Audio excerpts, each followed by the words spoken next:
सलाम, नमस्ते, सत श्री अकाल। मैं हूं रजा और आप देख रहे हैं रजाग्राफी अनस्क्रिप्टेड की middle east special report, Iran special report, जिसके अंदर सबसे पहली और बड़ी खबर यह है कि जैसा आपको मालूम है कि ईरान इजराइल पर हमले की तैयारी कर रहा है।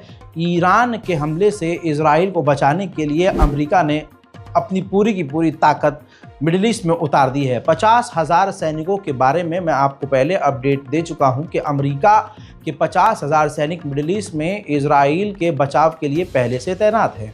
वहीं अब अमेरिका ने अपनी सारी ताकत मिडिल ईस्ट में झोंक दी है।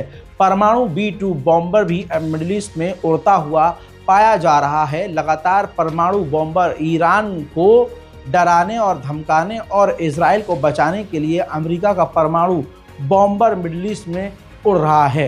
F-16, F-15 इस तरह के तमाम आधुनिक जो फाइटर जेट हैं, जो अमेरिका की ताकत कहलाते हैं, ये तमाम ताकतें इस वक्त मिडिल ईस्ट में ईरान के खिलाफ तैयार हैं और तैनात हैं।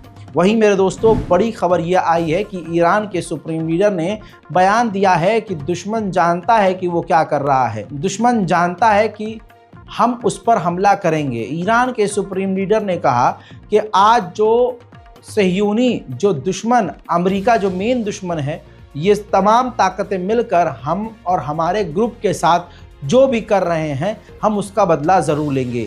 ईरान के सुप्रीम लीडर ने जिस तरह से बदले की बात कही है, ये बात कंफर्म हो रही है कि ईरान के सुप्रीम लीडर ने सच में आदेश इजराइल के ऊपर हमले का दे दिया है। ईरान के सुप्रीम लीडर का ये बयान कुछ ही वक्त में वायरल होगा। ईरान के सुप्रीम लीडर ने इसके अलावा कई बयान दिए, हत्ता कि उन्होंने एक ट्वीट भी किया। उस ट्वीट में उन्होंने कहा जो गाज़ा और लेबनान में इजराइल कर रहा है, 50,000 बच्चे, नौजवान, बूढ़े, बुजुर्ग, महिलाएं मारे गए हैं। वो सब के सब बेगुनाह हैं। 50,000 लोगों को, सिविलियंस को इजराइल, अमेरिका मिलकर कत्ल कर चुके हैं और इनके कत्ल के लिए हथियार अमेरिका दे रहा है। ये वही अमेरिका है जो ह्यूमन राइट की बात करता है, इंसानियत की बात करता है। वहीं ये आम लोगों को कत्ल करने के लिए इजराइल को हथियार दे रहा है।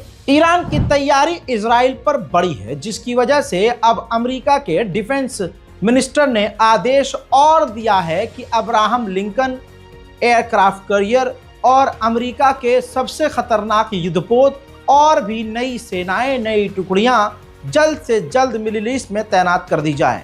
यानी अमेरिका पूरी की पूरी अपनी ताकत निचोड़कर मिडिल ईस्ट में तैनात कर रहा है। अभी तक जो सेना 50,000 थी वो तो थी, लेकिन अब नई बटालियन, नए हथियार, नए युद्धपोत, बड़े एयरक्राफ्ट कैरियर और नए तरह के फाइटर जेट भी मिडिल ईस्ट में अमेरिका पूरी तरह से ईरान के खिलाफ अपनी ताकत झोंक रहा है। हजरात, उधर अमेरिका ने ईरान को वार्निंग दी है कि पिछली बार तो हमने इजराइल को आप पर बड़ा हमला करने से रोक लिया था, लेकिन अगर इस बार आपने इजराइल पर बड़ा हमला किया तो हम फिर नहीं रोक पाएंगे और फिर इजराइल पहले से ज़्यादा बड़ा हमला ईरान पर करेगा। न्यूयॉर्क टाइम्स ने छापा है कि इजराइल ने जो हमला ईरान पर किया था वो सटीक हमला था, यानी बिल्कुल निशाने पर था, जिससे ईरान के एयर डिफेंस सिस्टम और ईरान की मिसाइल मैन्युफैक्चरिंग कंपनी को बड़ा नुकसान हुआ है, जिसकी वजह से ईरान पूरी ताकत झोंक कर भी एयर डिफेंस सिस्टम को रूस की मदद से भी अगर ठीक करेगा तो उसको 1 महीने से ज़्यादा लगेगा, और जो मिसाइल फैक्ट्री डैमेज हुई है उसको रिकवर करने में ईरान को 1 साल लगेगा, जिसकी वजह से ईरान की जो मिसाइल प्रोडक्टिविटी है वो कम हो गई है। सिर्फ यही वजह है कि ईरान बुरी तरह से इजराइल पर नाराज है, भड़का हुआ है। उधर ईरान ने 6 नवंबर तक के लिए अपने एरिया को ब्लॉक कर दिया है और अंतर्राष्ट्रीय NOTAM जो है घोषित कर दिया है। ये वो इंटरनेशनल लॉ है कि अगर ये लागू कर दिया जाए तो दुनिया का कोई भी एयरक्राफ्ट, फाइटर जेट या कोई भी हो, वो उस एरिया में नहीं जाएगी, क्योंकि वहाँ ख़तरा है। 6 तारीख तक, यानी 6 नवंबर तक ईरान ने ये नोटिस जारी किया है, इमरजेंसी जारी कर दी है कि इस इलाके में गोलीबारी होती रहेगी और अगर किसी के जेट, किसी के जहाज़ को नुकसान पहुंचा तो हम जिम्मेदार नहीं होंगे। ईरानी जनरल अली मोहम्मद ने कहा है कि इजराइल हमारे हमलों को रोकने में इनकैपेबल है, वो रोक नहीं पाएगा। जाहिर सी बात है अमेरिका इसीलिए मैदान में उतरा हुआ है और उन्होंने कहा कि ये बात लिख कर इजराइल रख ले कि हम हमला ज़रूर करेंगे। जाहिर सी बात है ईरान के जनरल सही कह रहे हैं, जिस तरह से अमेरिका ने अपनी पूरी ताकत उतार दी है मैदान जंग में सिर्फ और सिर्फ इजराइल के ऊपर हमला होने से रोकने के लिए और ईरानी मिसाइलों को रोकने के लिए। साफ क्लियर है कि इजराइल ईरान से लड़ नहीं सकता है अपने दम पर। वहीं ईरान के कमांडर ने और डराने की बात कर दी है। उन्होंने कहा कि अभी तो इजराइल के खिलाफ ईरान ने अपनी मिसाइलों को रिवील ही नहीं किया है, जो स्पेशली खासकर इजराइल के लिए बनाई गई है।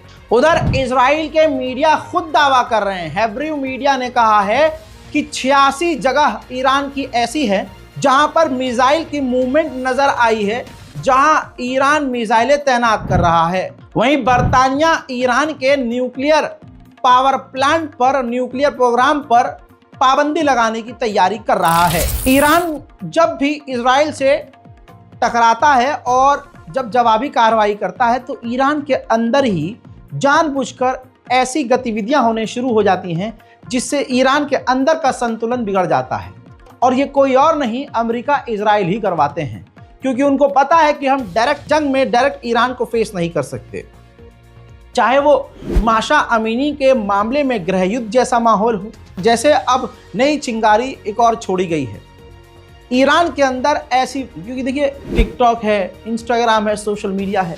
भारत में तो मुसलमान लड़कियों को आप देख रहे हैं, हर 5वीं मुसलमान लड़की सोशल मीडिया पर नंगी हो रही है। सोशल मीडिया पर बुरा लगेगा, लेकिन ऐसे बहुत सारे लोग इस वीडियो को देख रहे हैं जिनकी घर की लड़कियां खुद सोशल मीडिया पर नंगी हो रही हैं।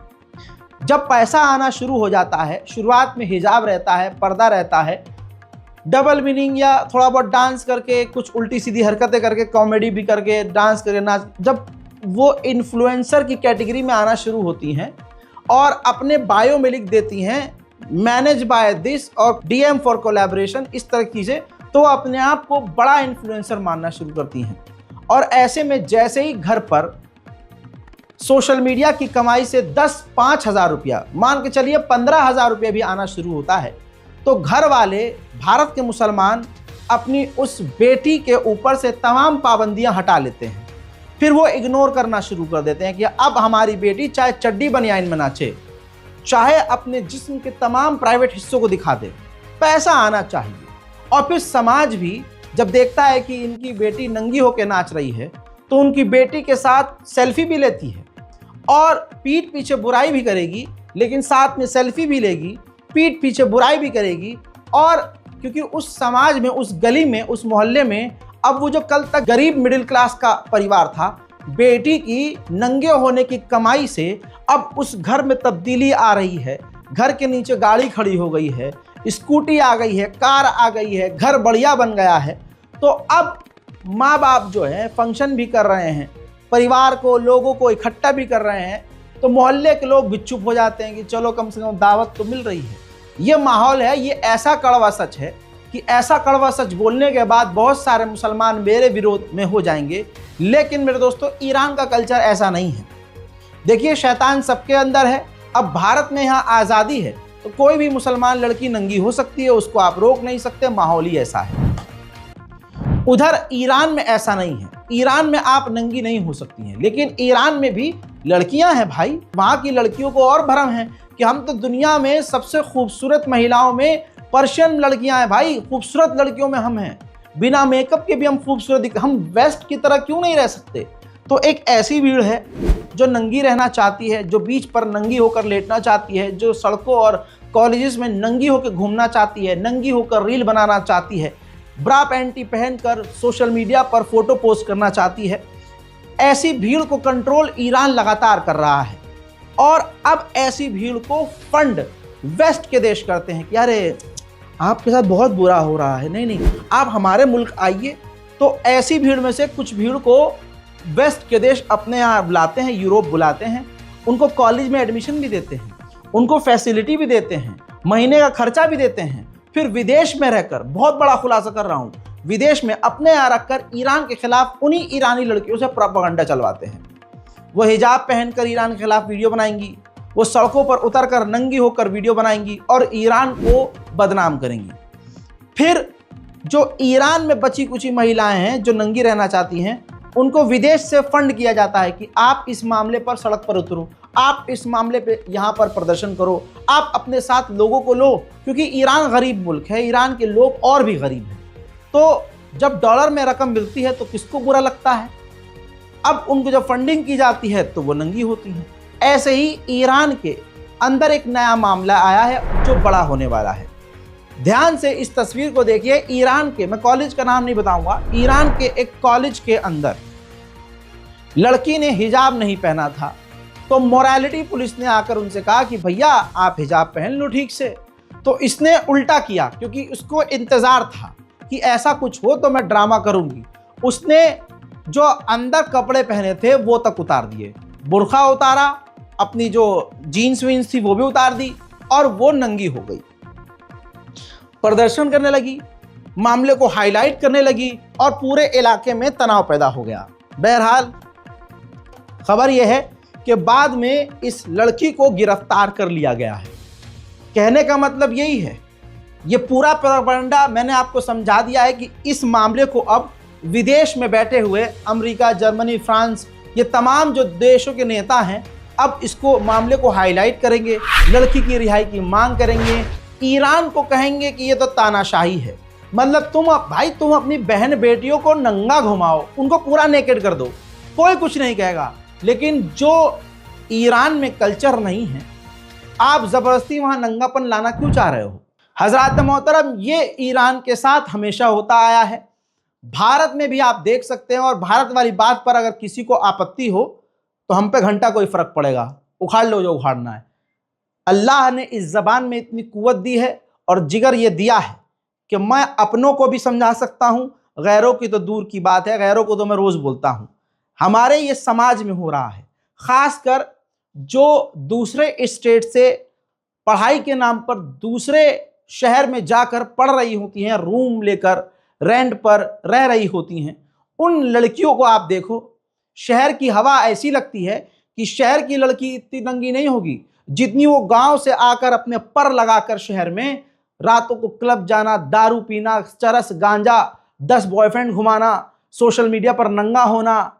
और फिर घर वाले सोचते हैं यार कि अभी तो हमें 10,000 रुपये महीना बिटिया को देना पड़ रहा था, अब बिटिया शायद सोशल मीडिया पर कुछ कर रही है तो हमसे पैसा नहीं मांग रही है, ऊपर से पैसा दे रही है, ऊपर से, तवज्जो जाऊंगा, ऊपर से पैसा दे रही है लेने के बजाय। हमें और क्या चाहिए? लड़की अपने आप खुद दहेज इकट्ठा कर लेगी, लड़की अपने आप खुद लड़का भी तलाश कर लेगी। बूढ़े बाप को करना ही क्या है? बैठ के हुक्का ही तो पीना है घर के अंदर, और अम्मी को 4 जगह दूसरों की बुराइयां करनी है। यह भारत का मुसलमानों के अंदर एक नया कल्चर शुरू हुआ है। उम्मीद करता हूं कि देखिए इसमें गलती भी भाई हमारी है। अब मेरे जैसे आप मुझे देखिए, मैं हूं, मैं चाहूं क्या नहीं करता, मुझे डांस नहीं आता क्या?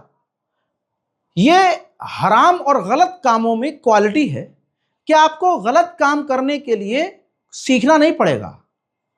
इसी तरह से कॉलेज से लेकर अब तक मुझे डांस आता है भाई, मैं डांस करके, जबरदस्त डांस करके, भाई साहब मुझे पता है ना अपने अंदर शैतान का, जबरदस्त डांस करके। और क्या लड़कियां मेरी जानने वाली नहीं है? क्या सोशल मीडिया पर मैं अधनंगी लड़कियों के साथ वीडियो नहीं बना सकता हूं? भाई लगभग 3-4 मिलियन फॉलोवर है मेरे, मैं क्या म्यूजिक वीडियो नहीं निकाल सकता हूं?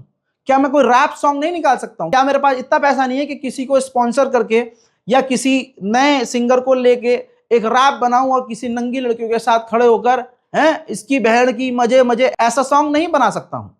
मैं कुछ भी करके आज जितनी मुश्किलों में घिरा हुआ हूं और इतनी मुश्किलों का सामना करके इतना पैसा कमा रहा हूं, कल मैं हराम काम इतना सा करके इतना पैसा कमा सकता हूं।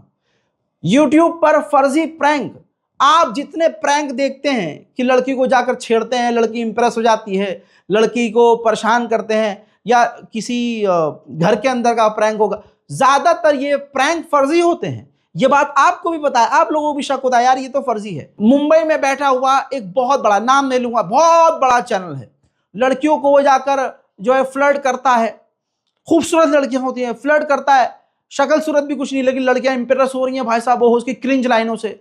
ये सब स्क्रिप्टेड होता है। क्या वो मैं नहीं कर सकता या कोई और यूट्यूबर नहीं कर सकता जो ये काम कर रहा है? नहीं, मेरी उम्र के लोग सोशल मीडिया पर बहुत कुछ कर रहे हैं। मेरे पास भी बहुत ऑफर हैं गंद मचाने के, लेकिन मेरा ज़मीर गवारा नहीं करता। मेरा मानना है कि ये वक्त नहीं है ऐसा कि अपनी कौम को और बिगाड़ा जाए, अपने मुल्क के युवाओं को और बिगाड़ा जाए।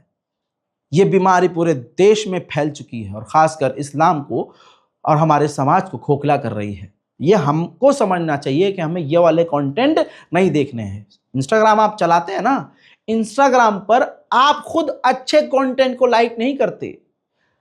पहले लड़कियां कपड़ा बदलने के लिए शीशे का इस्तेमाल करती थी, आजकल सोशल मीडिया का इस्तेमाल करती हैं। फ्रंट कैमरा चालू करेंगी, चड्डी बनियान के ऊपर कपड़ा पहन के दिखाएंगी कि ओह मैं तैयार हो रही हूं।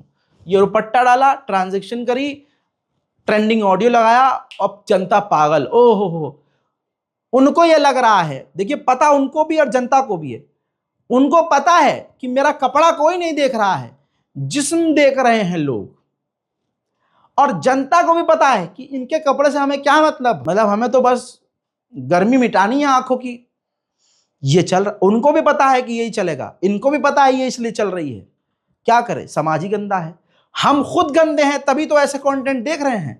जो मेहनत कर रही है लड़की, जो लड़के अच्छे कंटेंट क्रिएट कर रहे हैं, वो हमें पसंद नहीं आ रहे हैं।